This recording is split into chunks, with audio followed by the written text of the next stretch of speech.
کیونکہ اور بھی بہت سے ہیں مگر ان میں قیمتی پھولوں میں سے ایک.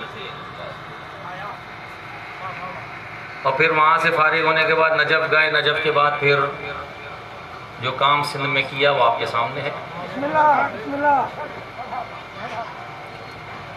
نہایت سادہ طبیعت کے مالک تھے. ہم تو اس زمانے میں جس دن جب انتقال ہوا میرے خیال میں میٹرک میں تھا، انٹر میں تھا جب انتقال ہوا، یعنی چھوٹے تھے. ہم سے بھی ایسے ہی شفیقانہ انداز میں گفتگو کرنا، لگتا نہیں تھا کہ بڑے ہیں. یہ عالم کی نشانی ہے. حدیث میں آیا کہ النظر فی وجہ العالم حبا لہ عبادہ. عالم کے چہرے کو محبت بھری نگاہ سے دیکھنا عبادت ہے.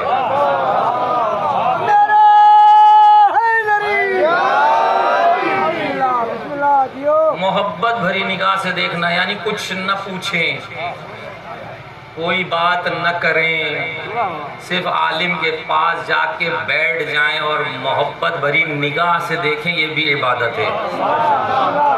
امام جعفر صادق سے کسی نے پوچھا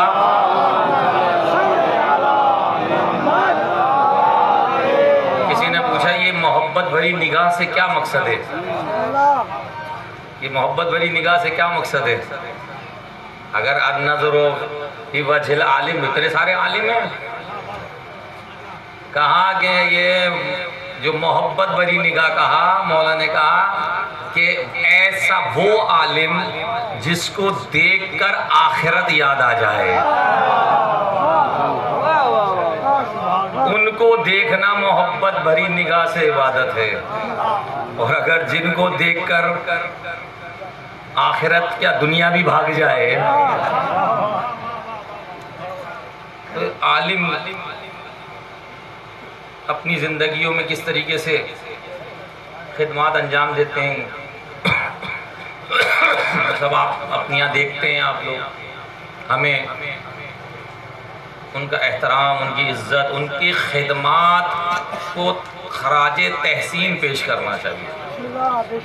بدقسمتی ہمارے ملک کی یہ ہے کہ ہم دوسروں کو، لوگوں کو تو خراج تحسین پیش کرتے ہیں، مگر جن علماء نے ہمیں دین دیا، جنہوں نے ہمیں عقل دی، جنہوں نے ہمیں رہن و سہن کا طریقہ بتایا، جنہوں نے حلال اور حرام کی تمیز بتائی، ہم ان کا نام لینا بھی گوارا نہیں کرتے.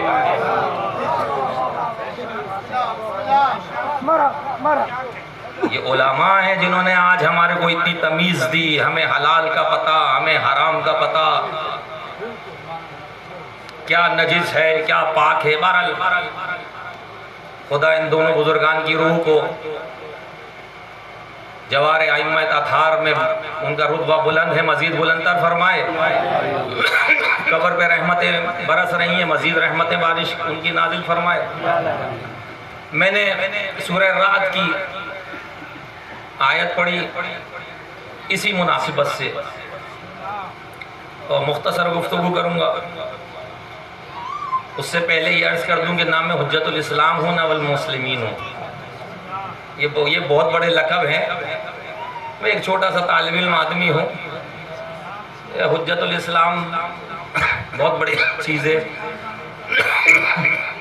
دعا ہے کہ بن جائیں، تو مولانا بن جائیں بڑی بات ہے. ایک چھوٹے سے طالب علم آدمی ہیں، تو یہ بڑے لقب ہیں، بڑوں کو سجتے ہیں. بہرحال سورہ رعد کی آیت میں نے پڑھی کہ پروردگار اعلیٰ، دیکھیں دنیا اس وقت ہم سب پریشانی کے عالم میں زندگی گزار رہے ہیں، ہر قسم کی پریشانیوں سے دوچار ہیں. کسی کو رزق کی تنگی ہے، کوئی بیماری ہے، کوئی نوکری کا مسئلہ ہے، کوئی بچی کی شادی نہیں ہے، کوئی بے روزگار، کیا مختلف مسائل میں ہم لوگ گھرے ہوئے ہیں، اور ہم اپنی پریشانیوں کا حل چاہتے ہیں. اور جب ہمیں حل نہیں ملتا تو پھر باباؤں کی طرف جاتے ہیں کہ بھائی کسی بابا کے پاس جائیں گے، بولیں گے دے دو ہمارے کو کچھ بھائی اللہ نے ہمیں، نبی نے کہا تمہارے درمیان دو چیزیں چھوڑے جا رہا ہوں، بدقسمتی یہ ہے کہ ہم نے دونوں ہی چھوڑ دی۔ انی تارکم فیکم الثقلین کتاب اللہ و اطرتی، میں قرآن بھی چھوڑے جا رہا ہوں، میں اہل بیت بھی چھوڑے جا رہا ہوں۔ جہاں کہیں تمہیں مشکل ہو، کبھی قرآن سے رجوع کرنا، کبھی اہل بیت سے رجوع کرنا۔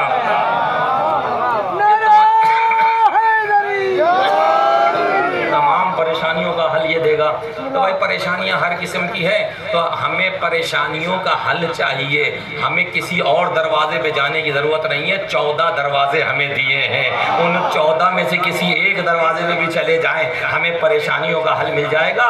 تو مگر قرآن نے سورہ رعد میں ان تمام پریشانیوں کا حل دے دیا کہ الذین آمنوا تطمئن قلوبہم بذکر اللہ۔ اے صاحبان ایمان، اگر تمہارے دلوں میں کچھ پریشانی ہے، تم مشکل میں گرفتار ہو، کہیں کچھ تنگی ہے، دل تمہارا پریشان ہے، دل میں گرفتگی ہے، الا بذکر اللہ، تم اپنے دل کو ٹھنڈا کرو اللہ کے ذکر سے۔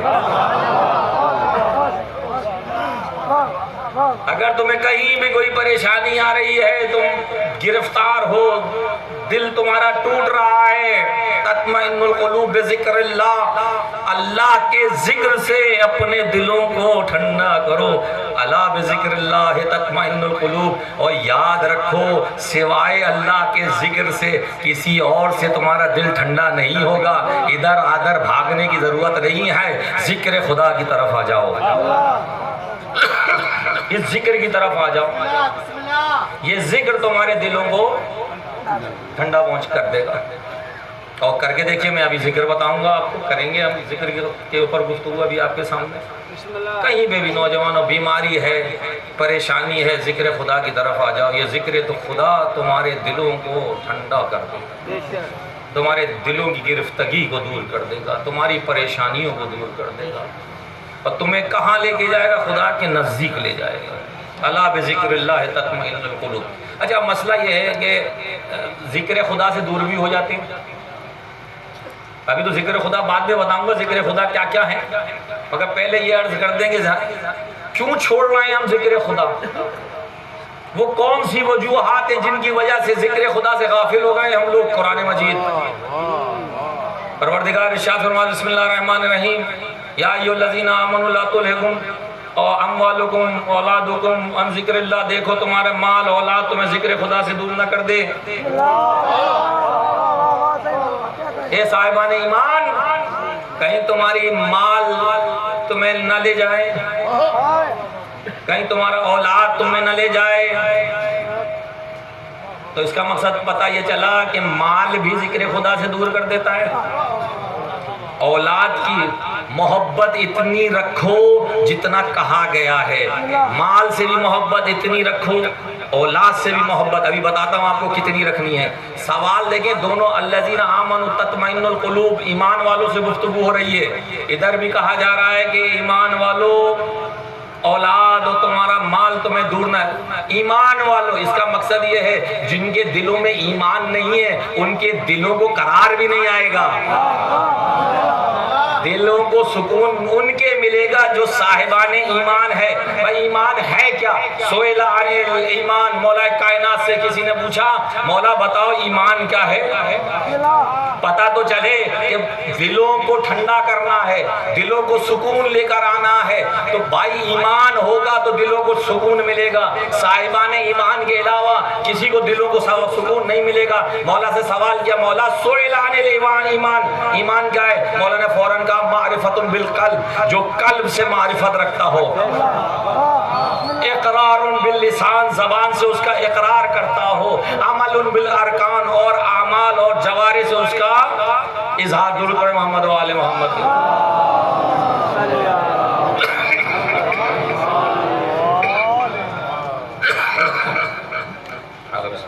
اجازت ہے آگا۔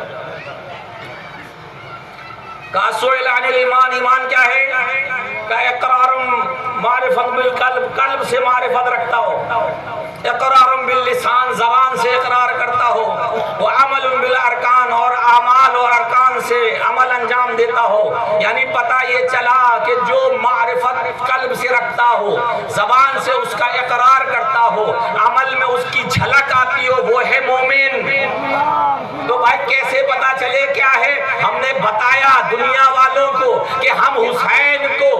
معرفت حسین کی دل سے بھی رکھتے ہیں، زبان سے بھی یا حسین کہتے ہیں، اور سینے پہ ہاتھ مار کے بھی یا حسین کہتے ہیں۔